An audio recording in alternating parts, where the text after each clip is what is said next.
Bienvenue dans ce nouveau décryptage. Aujourd'hui, on va aller gratter sous la surface. On laisse de côté les indicateurs classiques qui ont toujours un train de retard et on plonge au cœur de la machine pour découvrir la véritable mécanique de l'offre et de la demande. Accrochons-nous parce qu'on va observer l'action des prix à son niveau le plus fondamental et on va se mettre dans la peau de véritables enquêteurs du marché.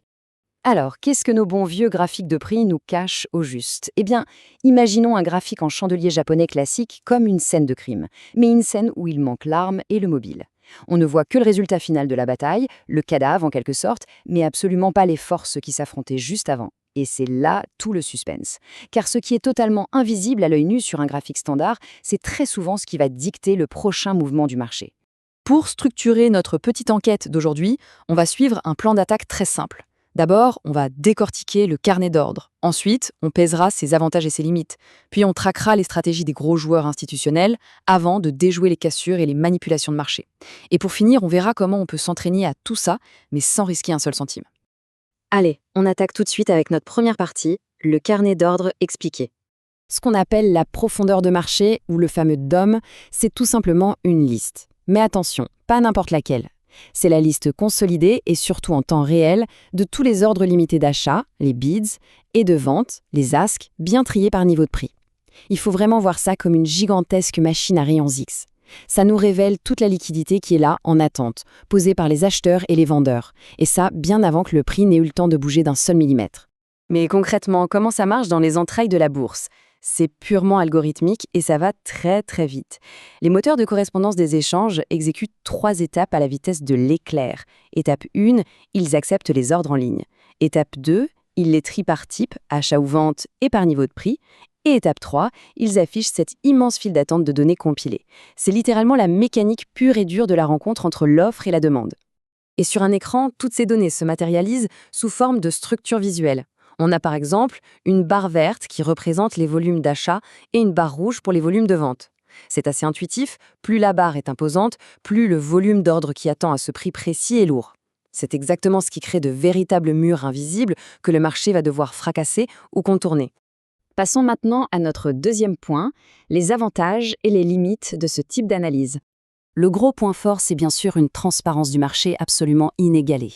On voit les vrais supports et les vraies résistances se former en direct devant nous. Tactiquement, c'est un avantage colossal. Mais attention, il y a un revers à la médaille.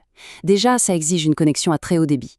Et surtout, c'est un flux de données extrêmement nerveux et complexe à déchiffrer en direct.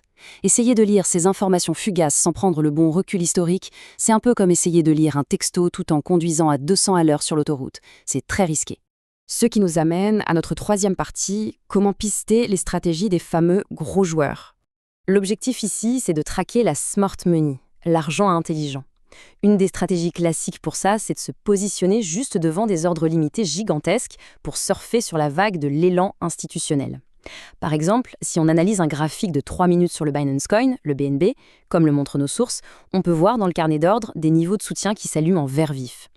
Une technique astucieuse consiste alors à acheter juste au-dessus de ce mur institutionnel tout en planquant un stop de protection très serré juste en dessous du mur. Mais alors, comment être sûr qu'on a l'affaire à ces gros poissons de la finance? Leurs traces dans la neige sont assez caractéristiques. D'abord, ils posent de gros ordres limités qui sautent littéralement aux yeux. Ensuite, ils vont défendre avec acharnement certains niveaux de prix. On peut aussi les voir absorber une pression de vente hallucinante sans même broncher. Et enfin, ils orchestrent de vastes campagnes de distribution. Quand on observe tout ça, il n'y a pas de doute. Une grosse institution est en train de modeler le champ de bataille pour ses propres stratégies de long terme. Abordons à présent la section numéro 4, le terrain le plus miné du marché, les cassures et les manipulations. Parlons des cassures, ou breakouts. Ça se produit quand des ordres de vente massifs viennent complètement écraser le prix. Ça déclenche un effet boule de neige, une véritable avalanche à mesure que de nouveaux ordres situés plus bas inondent le système. Dans les documents sources, l'exemple d'un graphique Bitcoin en 3 minutes illustre parfaitement la chose. Le fait de percer un énorme ordre d'achat change instantanément la psychologie. Ce qui était un soutien solide se transforme à la seconde même en un mur de résistance totalement impénétrable. Et c'est particulièrement violent sur les gros chiffres symboliques. Prenons le niveau très précis des 19 400 sur les contrats à terme de l'indice Nasdaq, par exemple. C'est le cas d'école parfait de la barrière psychologique qui devient un champ de bataille sanglant entre les acheteurs et les vendeurs. Tout se joue autour de ces zones-là. Face à ce genre de barrière, il y a deux dénouements possibles. Le premier, c'est la vraie cassure. Le prix franchit le mur et s'y maintient fermement, poussé par un volume de transactions qui ne faiblit pas. Mais attention au second scénario, la fausse cassure. Le prix transperce la barrière, n'arrive pas à tenir et bam, il s'inverse violemment. Tous ceux qui ont anticipé le mouvement se retrouvent piégés. L'analyse révèle d'ailleurs qu'au niveau des 19 500 sur le Nasdaq, une bougie baissière englobante associée à un delta négatif a clairement marqué le sommet de la journée. C'était le piège absolu. Décortiquons justement l'anatomie d'un de ces pièges, le spoofing. C'est terrifiant de précision. Étape 1, l'argent intelligent place d'énormes ordres d'achat totalement factices pour faire illusion. Étape 2, les traders particuliers flairent l'opportunité et achètent ce faux élan. Étape 3, le coup près tombe. Les gros ordres d'achat disparaissent d'un coup.